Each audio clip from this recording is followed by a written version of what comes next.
Gênesis capítulo 21, eu vou ler do verso 8 ao verso de número 21. Diz assim: Isaque cresceu e foi desmamado. Nesse dia em que o menino foi desmamado, deu a Abraão um grande banquete. Vendo Sara que o filho de Agar, a egípcia, o qual ela dera à luz a Abraão, caçoava de Isaque, disse a Abraão: rejeita essa escrava e seu filho, porque o filho dessa escrava não será herdeiro com Isaque, meu filho. Pareceu isso muito penoso aos olhos de Abraão por causa de seu filho. Disse, porém, Deus a Abraão: não te pareça isso mal por causa do moço e por causa da tua serva. Atende a Sara em tudo que ela te disser, porque por Isaque será chamada a tua descendência. Mas também do filho da serva farei uma grande nação, por ser ele teu descendente. Levantou-se, pois, Abraão de madrugada, tomou o pão e um odre de água, pô-los às costas de Agar, deu-lhe o menino e a despediu. Ela saiu andando errante pelo deserto de Berseba.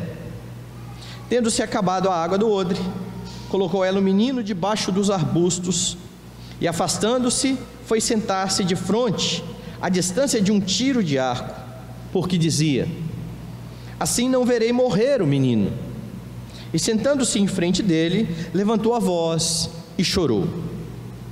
Deus, porém, ouviu a voz do menino, e o anjo de Deus chamou do céu Agar e lhe disse: que tens, Agar? Não temas, porque Deus ouviu a voz do menino daí onde está. Ergue-te, levanta o rapaz, segura-o pela mão, porque eu farei dele um grande povo. Abrindo-lhe Deus os olhos, viu ela um poço de água, e indo a ele, encheu de água o odre e deu de beber ao rapaz. Deus estava com o rapaz, que cresceu, habitou no deserto e se tornou flecheiro. Habitou no deserto de Parã, e sua mãe o casou com uma mulher da terra do Egito. Vamos orar. Amado Redentor, Deus bendito, exaltado seja o teu nome. Nós agradecemos o privilégio que temos nessa noite de mais uma vez nos ajuntarmos para a adoração que a tua igreja precisa render ao teu nome. Agradecemos porque por meio de Cristo podemos ser aceitos, por meio de Cristo podemos ser perdoados dos nossos pecados, e por causa de Cristo e de sua obra, do Espírito que em nós habita, podemos ouvir a tua voz, podemos ter os nossos ouvidos bem abertos, a fim de compreender, ó Deus, a revelação da tua palavra. E nessa noite, Pai, onde mais uma vez a Escritura foi lida, onde mais uma vez ela será pregada, que o Senhor, ó Deus, nos dê direção, nos explique, nos ensine, nos instrua, nos mostre o caminho que devemos andar para a tua própria glória. É em nome de Jesus que nós pedimos, amém. Meus irmãos, o Senhor perdoa pecados. Essa é uma verdade bendita e preciosa que já usufruímos nessa noite, quando nos colocamos diante dele pedindo perdão pelas nossas faltas e crendo que por causa de Cristo e da sua obra nós somos lavados, purificados, perdoados dos nossos pecados. E nós podemos contar com o perdão gratuito de Deus todas as vezes que, arrependidos, nos achegarmos a Ele, confiados em Cristo Jesus. Essa é uma garantia para todos aqueles que estão inseridos na aliança, no pacto que Deus fez com o seu povo. E você percebe isso na vida do próprio Abraão, porque desde que ele saiu da sua terra e da sua parentela para ir para a terra que o Senhor Deus ia mostrar, Abraão vem obedecendo ao Senhor e vez por outra pecando contra o Senhor, sendo o Senhor sempre misericordioso para com ele, tratando o seu coração, perdoando o seu pecado, fazendo com que ele volte aos termos da aliança.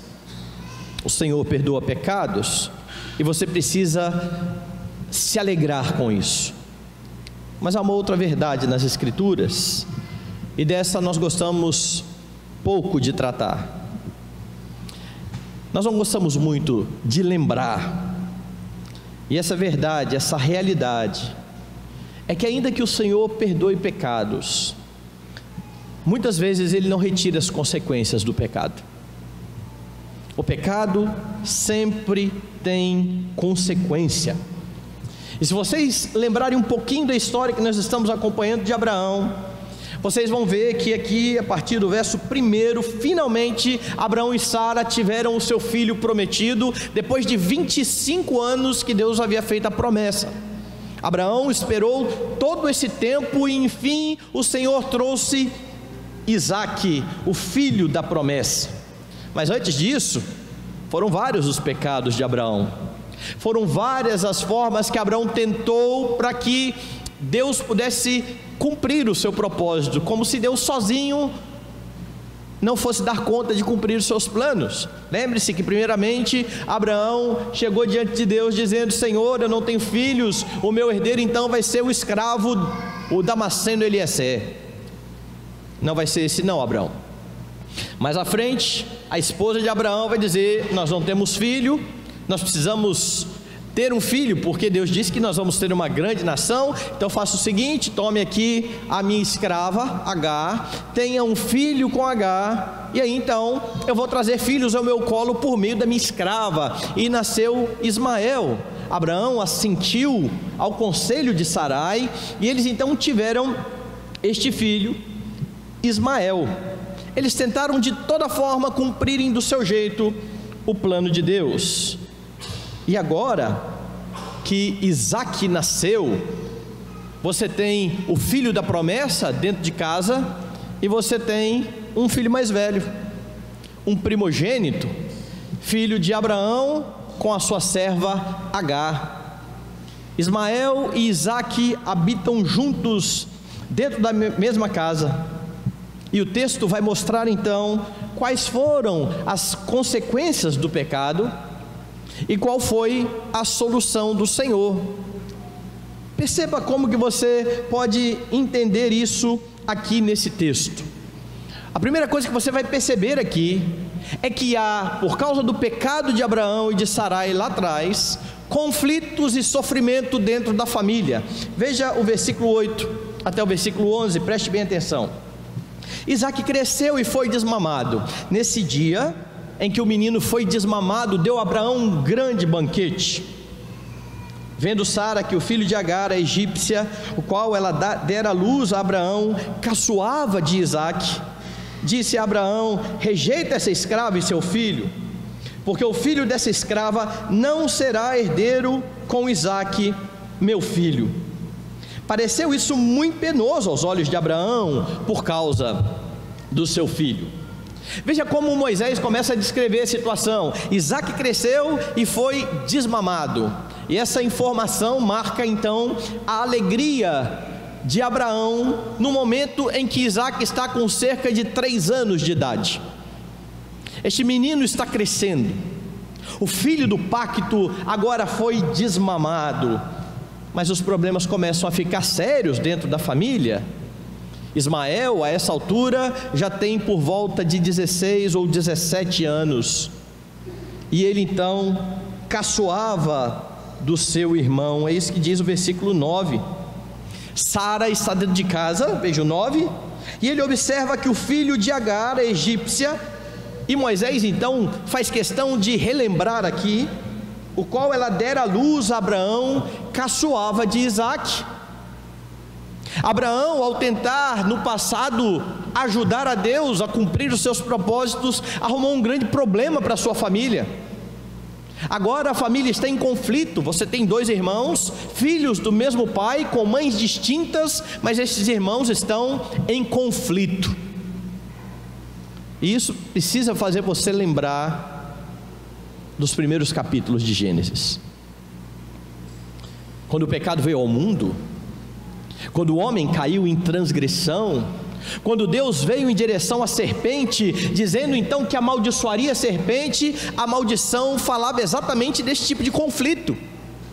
quando disse: eu vou colocar uma inimizade entre você, serpente, e a mulher, entre a sua descendência, serpente, e a descendência da mulher, o descendente da mulher. O descendente da mulher, ferirá a sua cabeça, você vai ferir o calcanhar dele. E já nos primeiros capítulos de Gênesis, você vê que dos 2 primeiros filhos de Adão surge inimizade. Curiosamente, também o filho mais velho, mas lá ele não caçoa do mais novo, ele tira a vida. Caim tira a vida do seu irmão. A inimizade está então ali estabelecida. Então o que está acontecendo aqui na família de Abraão agora não é nenhuma novidade. Os conflitos que estão acontecendo aqui, eles já aconteceram no passado, mas dessa vez o que está acontecendo é fruto daquilo que fez Abraão: assentir ao conselho de Sarai, adulterar, ter um filho com uma concubina, que agora mora na sua casa, e caçoa do seu filho mais novo, o filho da promessa. E a ideia de caçoar aqui no texto é interessante, porque no texto hebraico, a raiz da palavra caçoar é a mesma raiz da palavra Isaac. Lembra o que significa Isaac? Riso. Ele riu. A ideia de caçoar é um riso de deboche. Ismael caçoava de Isaac, ria malevolamente, com maldade. Essa é a ideia. E o desdém de Ismael com seu filho, com o filho de Sara, leva sofrimento a Sara, traz sofrimento à mãe, que curiosamente foi quem deu a grande ideia de trazer aquele menino. Se estava ali Ismael, estava por conta do conselho de Sarai, que Abraão assentiu e assumiu. E agora ele está percebendo que aquele adolescente, aquele moço de 17 anos, é uma ameaça ao seu filho que ela tanto esperou. E isso vai se confirmar com a ação que Deus vai tomar e com a interpretação que Paulo vai fazer desse texto no Novo Testamento, de que Ismael de fato perseguia a Isaac. E então ela chega para Abraão no meio de todo esse sofrimento. Veja as consequências do pecado: briga entre os irmãos, o sofrimento de uma mãe que agora vê o seu filho sendo caçoado todos os dias, e agora então ela se achega a Abraão e diz: olha, manda esse menino embora com a mãe dele, manda esse menino embora, porque ele não vai herdar junto com meu filho. E agora você tem um pai triste.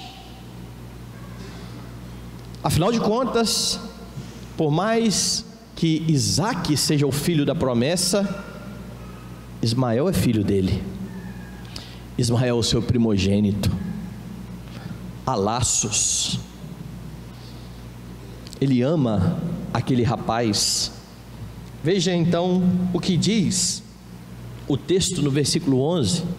Pareceu isso muito penoso aos olhos de Abraão por causa do seu filho. Não é uma situação fácil, não é algo a ser resolvido de forma rápida. Pareceu isso muito penoso. Então você tem uma mãe sofrendo porque o seu filho é caçoado. Certamente Abraão também sofria com isso, mas agora Abraão está sofrendo porque Sara manda despedir o filho da escrava. O sofrimento pela separação do filho é algo que está então assolando o coração deste homem. Tudo isso fruto do pecado de outrora. A essa altura eles já foram perdoados pelo Senhor. Deus já restabeleceu com eles a aliança. Deus continuou fiel à sua palavra. Deus trouxe o filho que Ele havia prometido, mas a consequência do que Ele fez lá atrás é sentida agora na família. Meus irmãos, nós temos tantos exemplos na Escritura disso. Sabemos dessa verdade, como eu disse no início, nós não gostamos dela, mas vez por outra, nós fazemos escolhas erradas, escolhas pecaminosas, escolhas que estão longe daquilo que Deus estabeleceu na sua palavra, mas de acordo com as afeições do nosso coração. E uma hora acabaremos sofrendo por conta disso, a não ser que Deus seja gracioso, intervenha de forma graciosa. Mas o natural é que as consequências fiquem. Nós precisamos entender isso, porque ao ser perdoados pelo Senhor dos nossos pecados, nós vamos ter que aprender a lidar com as consequências deles, porque muitas vezes não vai dar para fazer o que Abraão está fazendo aqui. Veja, Ismael vai embora e pelo menos para Isaque as coisas ficarão tranquilas, mas para Abraão não. O coração de Abraão está aqui destruído, e ele precisa aprender a lidar com essas coisas. Viveremos muitos conflitos por causa do pecado, de fazer a nossa própria vontade. Quando Tiago escreve a respeito de guerras e contendas que há entre nós, a pergunta dele é: de onde procede isso? De onde procedem as guerras e as contendas que há entre vocês? De onde, senão dos desejos que militam, fazem guerra na vossa carne? Vocês cobiçam e não tem nada, vocês matam e invejam e não conseguem obter nada, vocês pedem e não recebem, porque vocês pedem mal, pedem para esbanjar nos seus próprios prazeres. E o que Tiago está mostrando ali e falando ali é exatamente a realidade de um coração que quer fazer a sua vontade a todo custo, e mesmo quando busca a Deus, busca para que Deus atenda aquilo que ele deseja. Não há glória de Deus envolvida nisso, há simplesmente a vontade de satisfazer um desejo. E veja, o desejo que Abraão e Sara tentaram satisfazer com Ismael era um desejo bem lícito, porque Deus havia prometido um filho, Deus havia prometido uma descendência. O problema foi a forma que eles arrumaram para tentar fazer com que esse plano se cumprisse. Os nossos desejos não são o problema é o que nós fazemos para alcançar os nossos desejos. O problema é pecar para fazer a nossa vontade. O problema é estar em pecado quando a nossa vontade não é feita. E quando nós fazemos, muitas das consequências serão sentidas. Deus perdoa o pecado, é verdade, mas esteja bem ciente e lembre-se sempre disso. Você vai precisar conviver com muitas das consequências do pecado. Um pastor lá de Belo Horizonte, pregando uma vez, falou que uma moça chegou no gabinete dele e disse o seguinte: ô pastor, eu não sei mais o que eu faço com meu marido. Pastor, todo domingo eu preciso ficar falando na cabeça dele, tem que arrastar esse homem para a igreja, porque ele não quer ir para a igreja. E o pastor perguntou assim: e como era antes do casamento? Eu falei assim: eu tinha que arrastar ele para a igreja. Eu falei: também, irmã, continue arrastando. Mas foi uma escolha?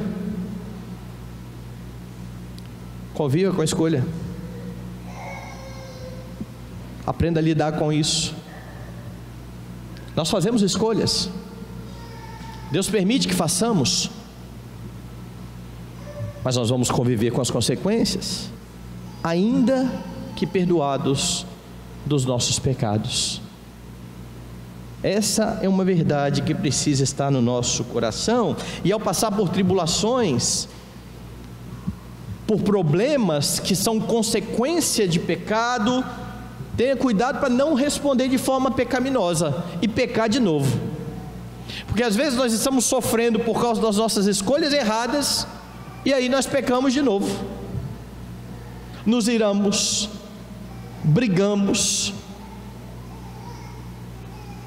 e no final das contas Deus nunca vai ser honrado.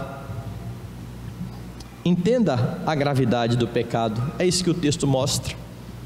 O pecado é grave, é por isso que é preciso vigiar, lidar com as situações da vida de uma forma que o Senhor seja honrado.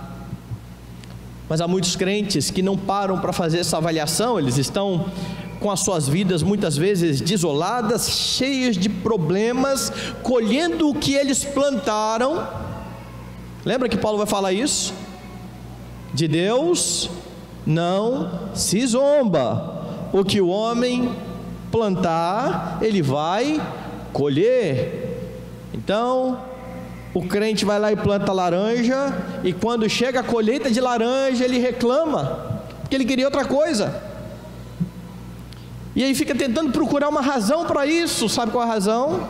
Escolhas. A culpa é do Senhor. Adão fez isso. Quando Deus chamou-lhe a responsabilidade: Adão, o que foi que você fez? A culpa é do Senhor, foi o Senhor que me deu uma mulher, foi a mulher que o Senhor me deu. Eva, o que você fez? Foi Satanás, foi a serpente. Mas Deus confronta o nosso coração. Deus perdoa pecados. Muitas vezes teremos que viver com as consequências. Olhe para a vida de Davi. Após o adultério de Davi, Deus o perdoou. O texto é bem categórico. Também Deus te perdoou, não morrerás mais, mas o filho que você teve vai morrer. Mas o que você fez em oculto, vão fazer com você à luz do dia, e daí a pouco o seu próprio filho toma suas mulheres para todo Israel perceber. Consequências. Homem perdoado, não brinque com o pecado, não transija com o pecado, busque no Senhor forças para lutar contra o pecado. E a grande maravilha que nós temos, o anúncio que nós temos no Novo Testamento, é que se nós estamos em Cristo, nós não somos escravos do pecado. Louvado seja o Senhor. Por causa de Cristo, nós não precisamos servir ao pecado como escravos. Os recursos estão no nosso Redentor. Mas volte ao texto. O que você vê mais no texto? Quais foram as ações de Deus? A primeira delas: Deus rejeita quem não está na aliança. Veja o verso 12. Disse, porém, Deus a Abraão: não te pareça isso mal por causa do moço e por causa da tua serva. Atende a Sara em tudo o que ela te disser, porque em Isaque será chamada a tua descendência. Sara diz: olha, esse menino não vai ser herdeiro junto com meu filho não. Abraão agora está com o coração pesado, é uma situação difícil, e o que o Senhor Deus diz? Faça, despeça. E por que Deus está fazendo isso? Porque o próprio Deus havia rejeitado Ismael. Ismael não tem parte no pacto. Ismael não tem comunhão com o Senhor.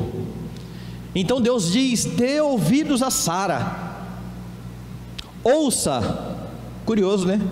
porque da primeira vez que ele anuiu ao conselho de Sarai, ele se meteu em encrenca, mas agora é o próprio Deus que está dizendo: pode ouvir o que ela está dizendo, pode fazer conforme ela está dizendo. E isso confirma, meu irmão e minha irmã, a percepção que Sara tem quanto a Ismael ser uma ameaça ao seu filho, ao herdeiro da aliança. Sara está vendo as coisas acontecendo e ela tem uma percepção correta, diferente de outrora, quando ela maltratou a sua serva por ciúmes.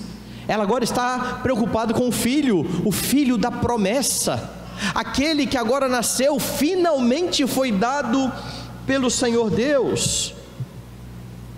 E é por isso que Deus diz: rejeite, pode despedir o menino e a sua mãe. E Deus então está preservando a família da aliança e ao mesmo tempo rejeitando aquele que está fora do pacto. Sabe por que isso? Por causa da inimizade que Deus havia dito lá no começo.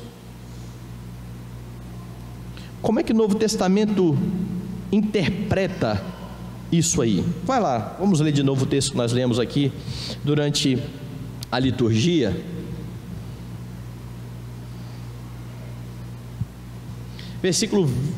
Capítulo 4, verso 29. Como porém outrora o que nascera segundo a carne perseguia ao que nasceu segundo o Espírito, assim também agora. Essa é a leitura de Paulo no Novo Testamento. Olha, lembre-se da história. O filho de Agar perseguiu o filho de Sara. Lembram de que Deus fez? E Paulo continua: com tudo o que a Escritura diz, lança fora a escrava e seu filho, porque de modo algum o filho da escrava será herdeiro com o filho da livre. E assim, irmãos, somos filhos não da escrava, e sim da livre. Quem interpreta o texto dizendo que a percepção de Sara estava correta é Paulo, inspirado pelo Espírito Santo no Novo Testamento. Ismael perseguia Isaque, ele era uma ameaça a Isaque, e então Deus rejeita aqueles que estão fora do pacto. Mas note que a justificativa de Deus para que Ismael seja rejeitado foi exatamente o pacto. Veja lá o que Deus diz: em Isaque será chamada a tua descendência. Abraão, lembra da promessa que eu te fiz? Lembra que eu prometi para você uma grande descendência, numerosa? Essa descendência virá de Isaque. Despeça Ismael. Ismael está perseguindo a Isaque. A descendência da serpente está tentando acabar com a descendência da mulher, porque em última instância, meus irmãos, o que está em jogo aqui não é somente o filho de Abraão, mas o filho de Deus, que virá ao mundo por meio de Abraão e da descendência de Abraão. Se Ismael dá cabo da vida de Isaque, Jesus não vem. Deus está preservando a linhagem do Messias. Deus está cuidando do seu filho e da vinda do seu filho, que se dará na plenitude do tempo, nascido de mulher, nascido sob a lei. Esse texto vai ser citado pelo menos 2 vezes no Novo Testamento, em Romanos 9, quando Paulo diz que os filhos de Deus são unicamente aqueles que descendem espiritualmente de Abraão por meio da fé e não por meio de uma descendência étnica. E em Hebreus 11, verso 18, vai lá em Hebreus 11,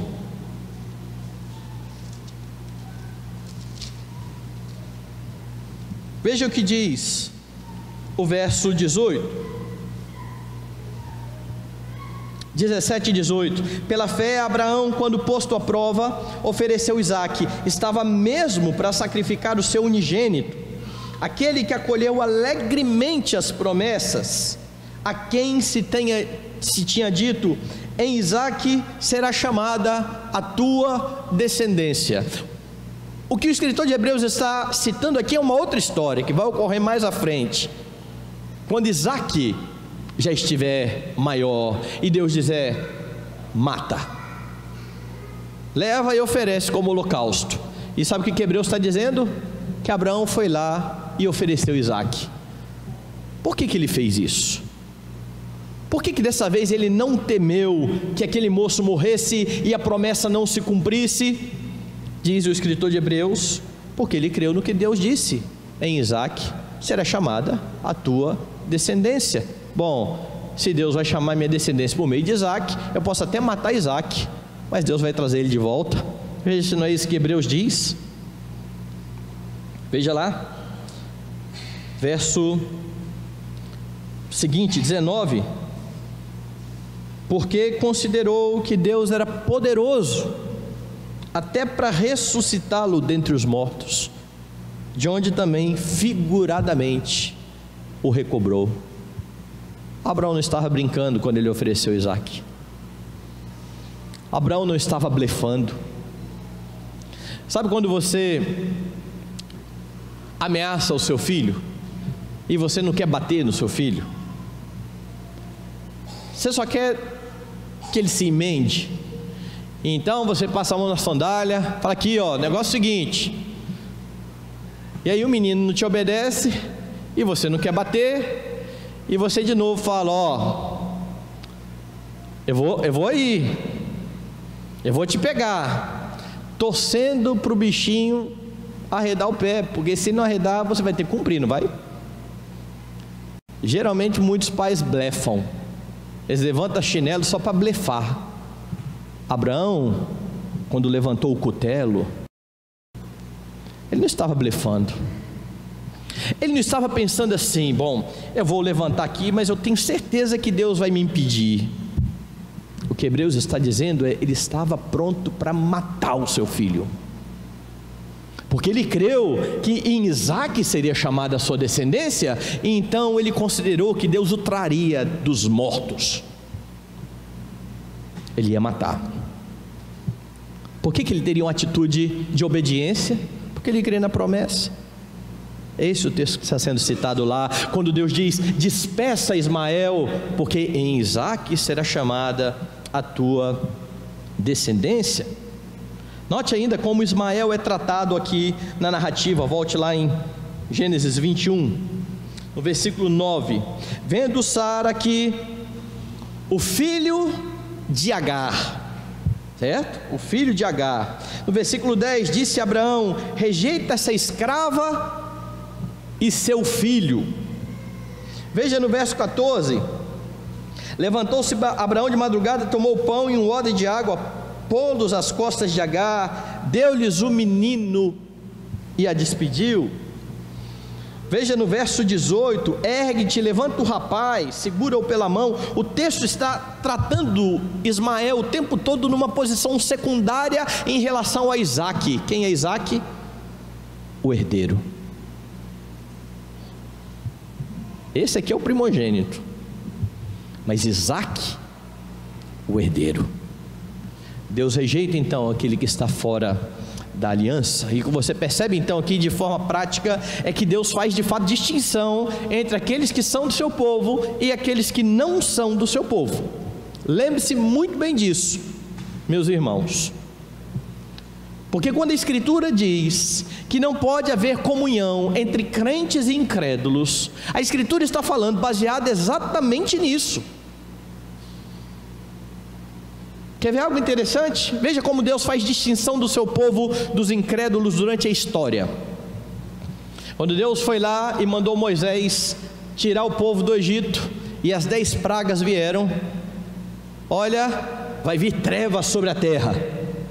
E na casa de Israel tinha luz. Todo Egito está em trevas, mas na casa do povo de Deus tem luz. Agora os animais vão ser feridos, mas os animais dos hebreus, eles não são feridos. O tempo todo as pragas atingem o Egito, mas elas não atingem o povo de Deus. A última delas, o anjo que vem matando os primogênitos, passa por todo o Egito, mas em cada casa marcada com o sangue do cordeiro,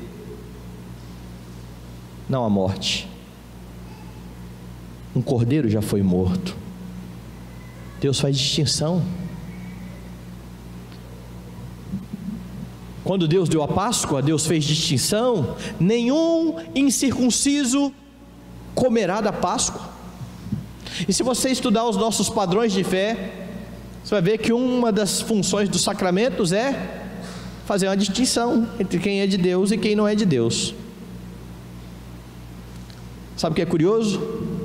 Esse mundo nosso inclusivo, tudo é inclusivo, todo mundo tem que participar de tudo. Algumas igrejas presbiterianas, para nossa tristeza, eu fiquei sabendo de uma por Tadeu, e depois eu fiquei sabendo de outras.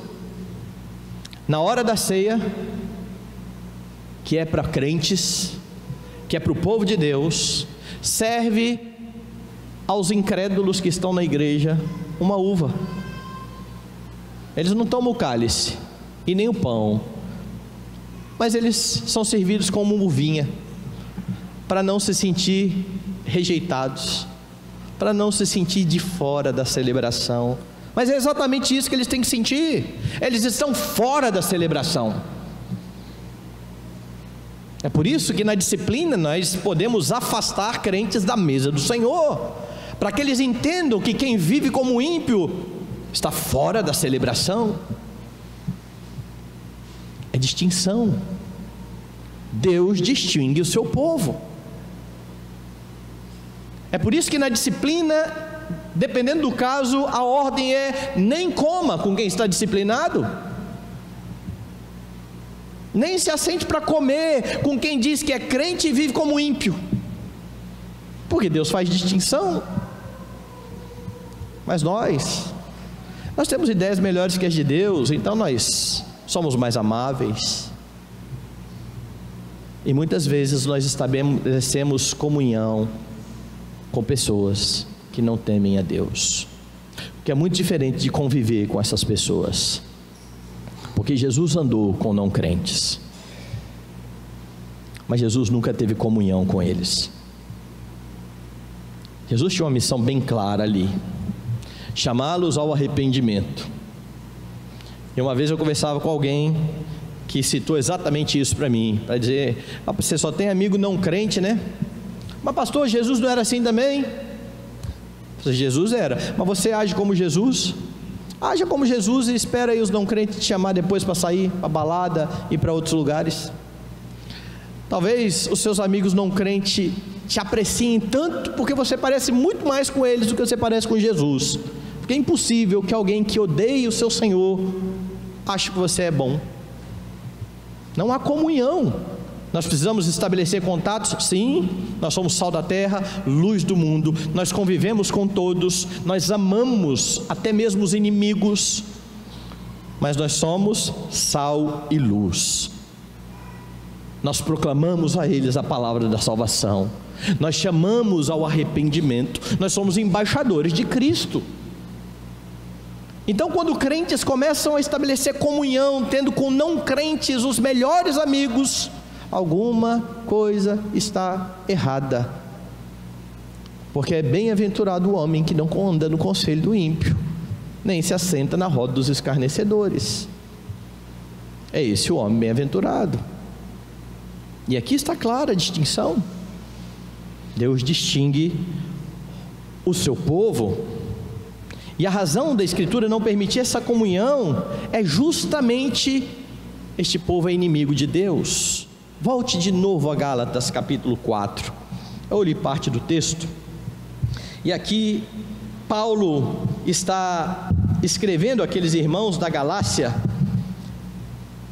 por uma razão. Os Gálatas queriam voltar a viver de acordo com a lei, muitos da igreja dos Gálatas. E então Paulo vai dizer o seguinte, olha, verso 21, vocês que querem estar sob a lei, vocês que acham que tem que cumprir a lei para ser salvos, vocês não conhecem a lei? Vocês não ouviram o que diz a lei? Está escrito na lei. E é interessante ele chamar o livro de Gênesis de lei, certo? Está escrito na lei. Abraão teve 2 filhos, um da mulher escrava e um da livre. O da escrava nasceu segundo a carne, o da livre mediante a promessa. E o contraste aqui é o seguinte: o filho da escrava nasceu de forma natural. Abraão era um homem sadio e Agar era uma mulher sadia. Naturalmente eles vão ter filhos. Mas o filho da promessa nasceu mediante um milagre, porque Abraão podia ter filhos, a sua esposa não. Por que ele está estabelecendo as coisas dessa forma? Olha lá para o texto. Essas coisas são alegóricas, porque estas mulheres são 2 alianças. Uma, na verdade, se refere ao Monte Sinai, que gera para a escravidão. Essa é Agar. Ora, Agar é o Monte Sinai na Arábia e corresponde a Jerusalém atual, que está em escravidão com seus filhos. O que aconteceu no Sinai? Foi lá no Sinai que Deus deu a lei. Mas por que ele está dizendo aqui que Agar é uma alegoria do Monte Sinai? Por causa da forma como os judeus estavam olhando para a lei dada no Sinai. Uma forma de salvação, uma salvação segundo a carne, uma salvação segundo as obras, uma salvação segundo você faz. Essa é Agar. Naturalmente, essa é a Jerusalém atual, é o povo de Deus, são os judeus segundo a carne, mas é Jerusalém lá de cima, o Israel de Deus. A Jerusalém lá de cima é livre, livre da maldição da lei. Porque está escrito: alegra-te, estéril, que não dás à luz, exulta e clama, tu que não estás de parto, porque são mais numerosos os filhos da abandonada que os da que tem marido. Vós, porém, irmãos, sois filhos da promessa como Isaque. E ele está ensinando isso para a igreja. Vocês não nasceram mediante a carne, vocês não foram salvos mediante aquilo que vocês fazem, vocês foram salvos por graça, foi milagre. Do mesmo jeito que Isaque não nasceria sem uma intervenção de Deus, vocês não seriam salvos sem uma intervenção de Deus. Vocês são como Isaque. Qual a implicação disso? Então Paulo diz: como porém outrora o que nascera segundo a carne perseguia o que nasceu segundo o Espírito, também agora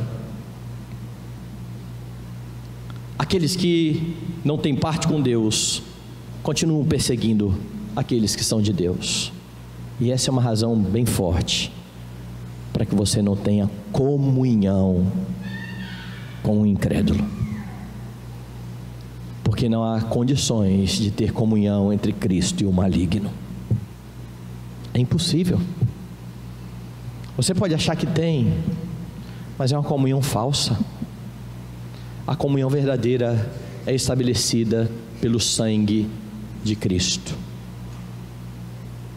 Certa vez, o mesmo jovem que eu questionei, que só tinha amigos não crentes e que tinha poucos amigos crentes, me disse assim: ah, pastor, mas eu tenho pouca afinidade com o pessoal da igreja, com os meus amigos eu tenho mais afinidade. Eu falei: meu irmão, você quer uma afinidade maior do que o sangue de Cristo? Tem alguma coisa que te torna mais próximo de alguém que o sangue de Jesus Cristo? Futebol? Gosto por esporte? Pedalada? Jogo? Cassino? O que quer que seja? Alguma coisa faz você gostar de estar mais com ímpios do que com seus irmãos que herdarão com você a vida eterna. E eu fico a questionar se esse jovem de fato entendeu o que é o Evangelho e as implicações do Evangelho. E de novo, eu não estou dizendo isolem-se, Paulo não diz isso.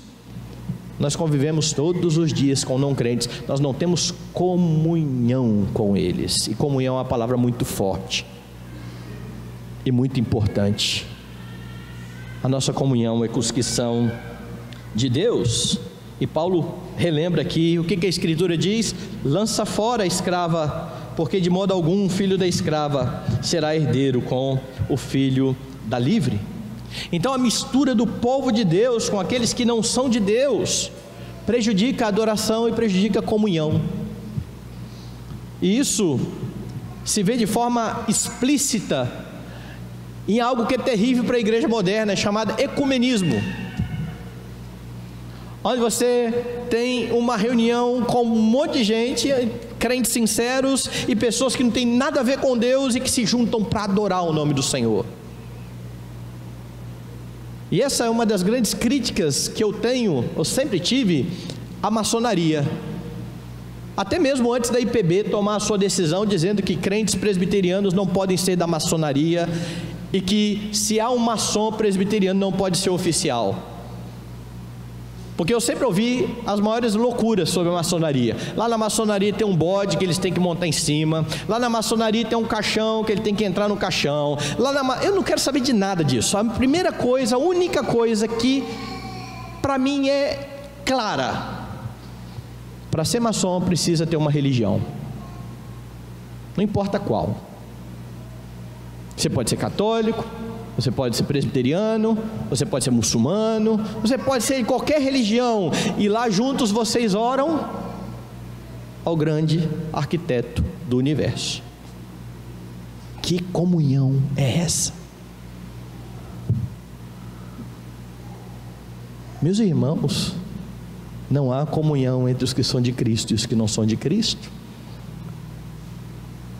E os que são de Cristo se submetem a orar a um ídolo chamado grande arquiteto do universo. Não, mas esse grande arquiteto do universo, a gente que chama assim para não, né?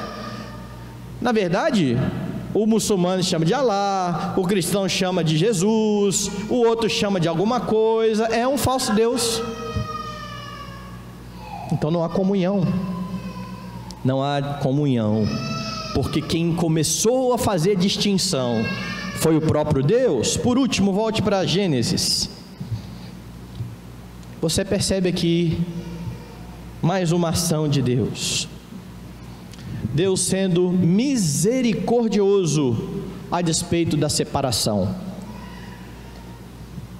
Do verso 13 em diante, você vê essa verdade, porque os versículos aqui que se seguem mostram a bondade de Deus. Prestem bem atenção na palavra que eu estou usando aqui, mesmo com os não crentes.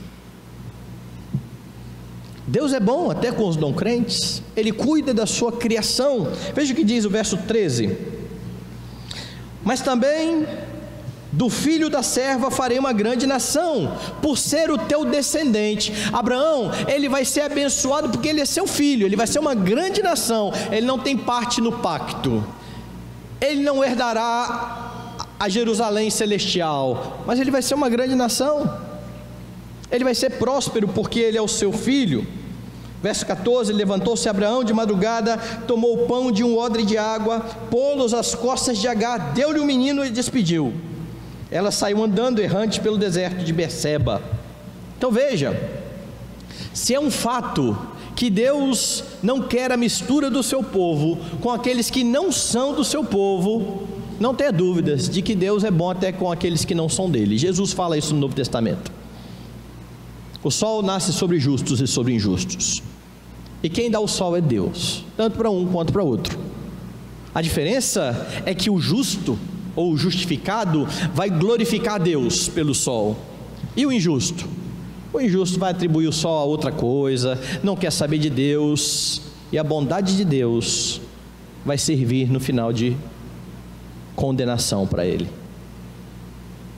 porque ele foi alvo de grande bondade, mas não se rendeu ao Senhor. Mas Deus cuida, Deus preserva. É isso que você está vendo aqui. Abraão despede o menino e a mãe chora achando que esse menino ia morrer. Eles estão no deserto, a água acaba, Agar fica de longe, deixa Ismael para longe e chora, ele vai morrer, não tem água, estamos no deserto. E de novo, a despeito de Ismael não receber a bênção espiritual, Deus concede a ele bênçãos materiais. Ele vai ser uma grande nação por amor de Abraão, e Deus então vai ser benevolente. Veja o que acontece.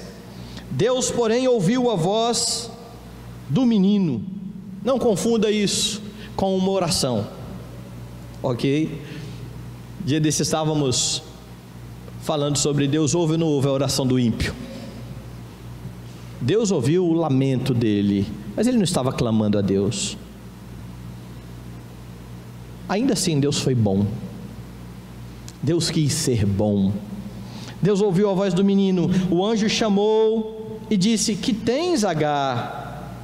Não temas, porque Deus ouviu a voz do menino daí onde está. Ergue-te, levanta o rapaz, segura pela mão, porque eu farei dele um grande povo. Abrindo-lhe Deus os olhos, viu ela um poço d'água, e indo a ele encheu de água o odre e deu de beber ao rapaz. E novamente você vê Agar experimentando a misericórdia de Deus. Ela já havia experimentado lá atrás, quando Sara foi má com ela, quando ela diz: eu vi o Deus que me vê. E agora o anjo está lembrando a ela: abre o olho, você não viu o Deus que te viu lá atrás? Abra os olhos, veja. E ela então dá água para o seu filho. Lembra que o nome de Ismael foi dado justamente por causa da experiência que ela teve lá atrás. Deus ouviu. E aí, então, do verso 19 em diante, abrindo-lhe Deus os olhos, viu ela um poço de água, indo a ele encheu, deu de beber. Deus estava com um rapaz que cresceu, habitou no deserto, se tornou flecheiro, habitou no deserto de Parã, e sua mãe o casou com uma mulher da terra do Egito. Deus é bom, até mesmo com aqueles que estão fora do pacto, pelo menos por um tempo. Essa bondade de Deus para com aqueles que não creem em Cristo, ela tem prazo. A bondade de Deus para com o seu povo é eterna. E se aqueles que não creem em Cristo e que são alvo da bondade e do cuidado de Deus não se renderem a Ele, um dia o que lhes espera é a ira de Deus. É por isso que Asaf, quando está lá questionando, dizendo: ah, Senhor, por que os ímpios prosperam? Eu sou tão crente, eu estou servindo o Senhor à toa, porque eu sirvo o Senhor e não tem nada. Quem não serve o Senhor tem tudo. Ele só despertou, só entendeu as coisas no dia em que ele entrou na casa do Senhor e atentou para o fim deles. Porque ainda que Deus estivesse abençoando aqueles ímpios, aquilo era para eles um lugar escorregadio, aquilo serviria para colocar sobre eles maior condenação. Afinal de contas, a quem muito é dado, muito será cobrado. É por isso que nós precisamos dizer a estes que não têm a Cristo e que são dotados de inteligência, de capacidades, de riquezas, de bens, que eles precisam se render a quem deu isso a eles, que eles não podem se enganar, porque todo dom perfeito, toda dádiva perfeita vem do alto, não vem deles. Eles precisam se render a Cristo, que dá tudo isso a eles, aos inimigos. Sabe o que Deus faz nesse momento aqui? Deus faz o que Ele ordena que você faça. Deus está amando o inimigo. E às vezes você fala assim: mas esse negócio é muito difícil, não é? Pois Deus está abençoando pessoas que o rejeitam. Ele fez isso assim com você também. É por isso que a Escritura diz: Deus prova o seu próprio amor para conosco, pelo fato de Cristo ter morrido por nós. Quando?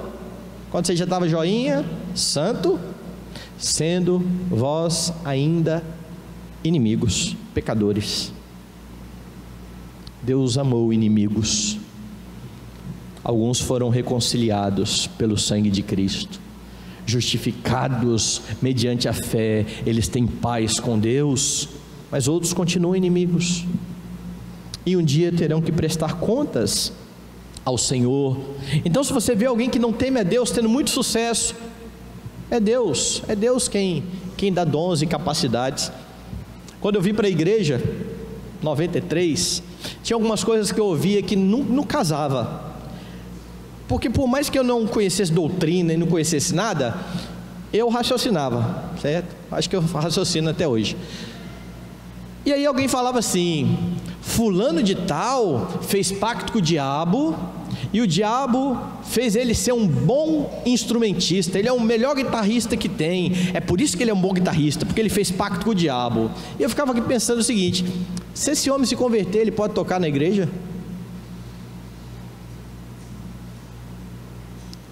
Ele fez pacto com o diabo, foi o diabo que ensinou ele a tocar guitarra, segundo os crentes lá. Esse homem pode tocar na igreja? Todo dom perfeito vem lá do alto, do Pai das luzes. Até a capacidade desse povo, sabe o que é isso? Um ímpio muito bom no que ele faz, significa que, a despeito do pecado, ele continua sendo imagem e semelhança de Deus, mas por causa da imagem desfigurada de Deus, ele não dá glória a Deus com seus dons, ele não honra a Deus com seus dons. Mas se um dia ele conhecer a Cristo, se um dia o seu coração for regenerado, ele vai entender que tudo que ele tem vem de Deus, e do que é de Deus, ele devolve. Deus abençoa até aqueles que não são dele. Se você olhar para a história, depois de Deus amaldiçoar a serpente e a sua descendência, representado por Caim, você vai ver que o grande avanço tecnológico que acontece em Gênesis não vem da descendência de Abel, vem da descendência de Caim. É da descendência de Caim que vem o pai dos que tocam flauta, o pai dos que tocam harpa, o pai dos que possuem gado, aquele que fez a primeira cidade, Caim. Todo o desenvolvimento foi deles, e quem estava ali capacitando aquele povo? Deus. Mas eles não faziam para Deus, eles faziam para si mesmos. E por que eu estou frisando isso, meus irmãos? Porque quando eu digo que ímpios, inimigos de Deus, ou como a Escritura os designa, filhos do diabo, quando um crente ouve disso, pensa em satanismo, pensa naquele pessoal do heavy metal que bota a língua para fora aqui. Eles não são filhos do diabo porque eles são maus ao extremo, porque só faz maldade. Eles são filhos do diabo porque não são filhos de Deus. Mas você vai encontrar pessoas honestas, trabalhadoras, dedicadas, cujo grande problema que tem é não render o coração a Cristo e não fazer as coisas para a glória de Cristo. E é por isso que você vê pessoas que não são crentes, que parece até que são melhores que crentes, e só não são melhores de fato, porque as suas obras não são aceitas por Deus, porque não são mediadas por Cristo. Nós precisamos entender o que a Escritura diz que são os filhos do maligno. Eles têm capacidades, é por isso que nós temos que chamá-los ao arrependimento e amá-los, e pregar para eles, e proclamar, e ser sal e luz. Por isso, por mais honesto, mais amável, mais respeitador, mais educado que seja alguém que não teme o Senhor, não há possibilidade também de comunhão. Cuidado de Deus, como eu disse, vai pesar na condenação dessas pessoas. O que você aprende então com essa história? O texto ensina que o pecado traz consequências. O texto ensina que o Senhor faz distinção entre crentes e ímpios. O texto ensina que o Senhor cuida de todos, até mesmo dos ímpios. Paulo diz isso de forma diferente quando ele escreve a Timóteo. Deus é o Salvador de todos os homens, especialmente dos fiéis. Quando Paulo diz que Deus é o Salvador de todos os homens, ele não está falando da salvação em Cristo da vida eterna, ele está falando que Deus é quem preserva esse povo, mas especialmente ele preserva os fiéis, porque aos fiéis ele dá também a vida eterna. É Deus quem cuida da sua criação. E para que você não fique aí pensando que foi uma injustiça despedir um filho, lembre-se, o que Deus está fazendo tem a ver com o seu próprio filho que virá ao mundo pela descendência de Abraão. A linhagem da serpente está o tempo todo em oposição à linhagem da mulher no Antigo Testamento. Caim matou Abel. Você vai ver Esaú contra Jacó, você tem Ismael contra Isaque, você tem o Egito contra Israel, você tem Herodes matando os primogênitos.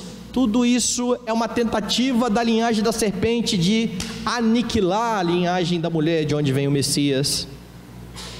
Daí Deus dizer: despeça, porque o meu herdeiro, o herdeiro da aliança, é Isaque. Deus então está retirando qualquer possibilidade de ele ser morto. A história da rejeição de Ismael é a história do Deus que cumpre a sua palavra, de enviar a redenção por meio do descendente de uma mulher. Mas perceba o contraste. Abraão, um pecador, como consequência do seu próprio pecado, de tentar ajudar Deus a cumprir o seu plano de dar a ele um filho, teve agora de separar-se do seu filho Ismael, que também era pecador e que foi rejeitado por Deus por ser um perigo para Isaque, que apesar de pecador, era o filho da promessa, em quem será chamada a descendência de Abraão. Quer ver o contraste? Jesus Cristo, o Filho Santo de um Deus Santo, em quem a promessa de Abraão se cumpre cabalmente, porque é para ele que Isaque apontava, foi separado do seu pai, foi despedido pelo seu pai. Mas isso não foi consequência do pecado do pai dele, tampouco foi consequência do pecado dele, foi consequência do seu pecado, foi consequência do meu pecado. Ao ser separado e receber a ira do seu próprio pai, Jesus então, o nosso irmão mais velho, proporciona a adoção de outros filhos, aqueles que pela graça, mediante a fé, o reconhecem como Salvador. Estes são os verdadeiros filhos de Abraão. O herdeiro por excelência é Jesus Cristo. Nós somos co-herdeiros com Ele. E o pecado que você comete contra o seu Redentor é sério. Ele sempre trará consequências, e a maior das consequências foi a cruz de Cristo. Foi a morte do Filho Santo de Deus. Foi ele ser traspassado e moído por causa do seu pecado e do meu pecado. É por isso que nós não podemos brincar com o pecado. É por isso que nós não podemos transigir com o pecado. O pecado sempre tem consequência. E quando você olhar para alguém e diz: mas fulano pecou e não houve consequência, olhe para a cruz. Essa é a pior das consequências do pecado. E por causa disso, honre a Deus. Não evite o pecado pensando na consequência para você. Então quer dizer, pastor, que eu não vou pecar para não sofrer. Esse é um efeito colateral de você não pecar. Você não pode pecar por causa do Filho Santo de Deus que morreu por você. Porque quem evita o pecado com medo somente da consequência do pecado também afronta a Deus.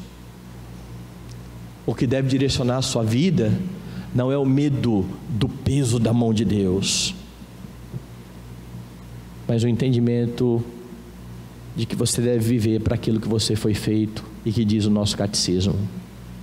O fim principal do homem é glorificar a Deus e gozá-lo para sempre. Foi para isso que Jesus te salvou. Viva para Ele, honre a Ele.